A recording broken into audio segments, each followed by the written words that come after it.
Okay, this is DailyChilli from here, from Sachsenhausen. It's a concentration camp close to Berlin. So today is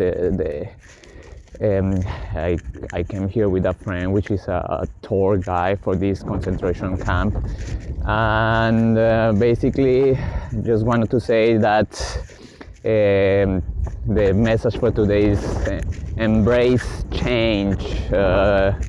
And it's also one of the things that Viktor Frankl was a Jewish psychologist that he was sent to one of these concentration camps. He wrote the book The Man of Search of Meaning, and he said that we have to embrace change all the time.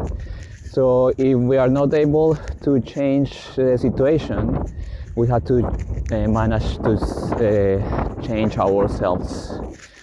So yeah, today's word for my daily journal is change, and see you guys tomorrow. Bye.